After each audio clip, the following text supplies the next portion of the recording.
Cette notion de relation entre les communautés, c'est la fin de la notion de la République qu'on le dit aujourd'hui. C'est insupportable qu'on arrête d'utiliser la notion de communauté.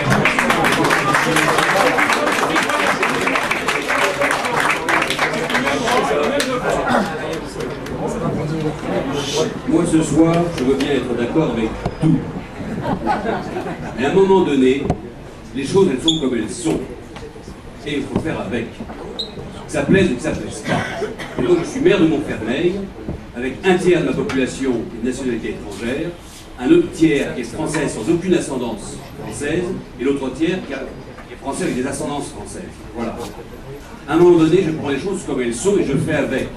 Ça ne veut pas dire que je ne garde pas effectivement en ligne de mire un objectif, mais je pars de ce que j'ai pour essayer d'arriver à un autre endroit. Les communautés, elles existent. Et je veux vous dire que la communauté, une des plus organisées sur ma commune, c'est la communauté portugaise. Voilà. Bon, et après c'est la turque. Et ensuite, bon. Donc c'est pas forcément les communautés qu'on croit qui sont les plus organisées. Et voilà. Alors, je vais répondre à votre question. Mais juste avant, je crois qu'il reste des Gaulois. Et donc vouloir emmener tout le monde sur le même navire, on va tous s'échapper au bout d'un moment. Restons dans nos tribus respectives, faisons-les prospérer, et à force de faire prospérer nos tribus respectives qui poursuivons à peu près le même but, je pense qu'on sera assez efficace. Mais les Gaulois, c'est comme ça. César l'avait déjà dit, et ça n'a pas beaucoup changé. J'aime beaucoup ce mot de Jeanne d'Arc, qui ont parlé de l'Aïr, ce chef de bande peu fréquentable, et Jeanne d'Arc répond « Il n'y aura pas trop de sang français pour sauver la France ». Donc, travaillons avec toutes les personnes de bonne volonté. C'est pas tout à fait notre sensibilité, c'est pas tout à fait ça. D'accord, où est l'essentiel? Ensuite, comme dans la marine, où je suis un ancien marin, les cloisons étanches, ça sert que quand un caisson est tortillé, le bateau tient parce qu'on a su cloisonner. Donc, c'est pas idiot d'avoir plusieurs mouvements cloisonnés. On peut torpiller un compartiment, mais les autres tiennent debout. Et puis, effectivement, vous l'avez rappelé, le rôle des citoyens. Heureusement, des citoyens qui rappellent les politiques à leurs engagements, à leurs responsabilités. Et quand on met un bulletin dans l'urne, c'est pas une sous-traitance pour les 6 ans à venir ou les 5 ans à venir pour ce qui va se passer. C'est je te demande et je vérifie tous les jours et éventuellement je viens te houspiller quand tu t'écartes.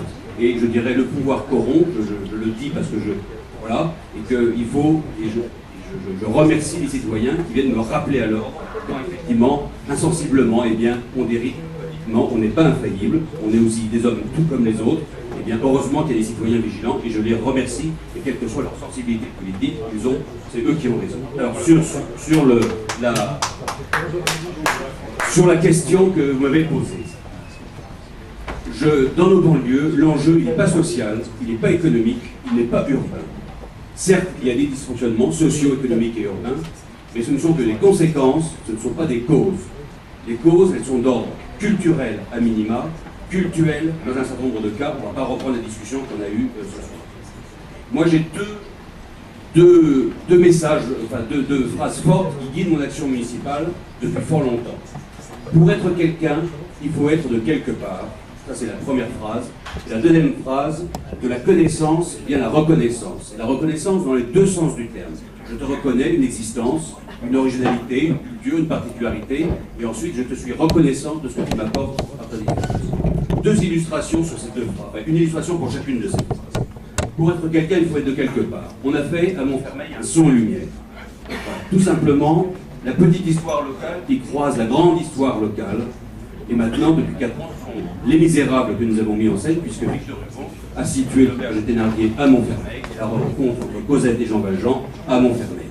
Et l'idée, c'est de donner à toutes nos populations des repères historiques qui puissent, dans le micro qui fait vie, je crois, qui puissent s'approprier, même comme ça, sur les techniques un peu des micros, que ce soit la petite et lisse. Et bon, voilà. Essayer de donner des racines, des repères, et ben voilà. Donc ça arrive, et je vais parler plus fort. Donc, un son lumière, il a 15 ans d'existence, et il fédère autour 350 Montfermeillois, toutes générations confondues, tout quartier confondu. J'ai un peu plus de mal, c'est vrai, à faire participer les populations du quartier des Bosquets. Voilà, merci beaucoup. J'ai un peu plus de mal, c'est vrai, mais pour autant, je continue. Deuxième phrase. De la connaissance vient la reconnaissance dans les deux sens du terme.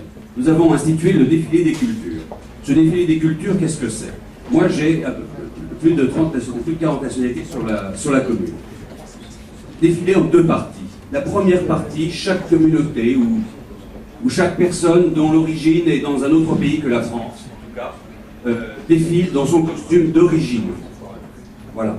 Je te reconnais une histoire, je te reconnais une identité, je te reconnais une culture propre.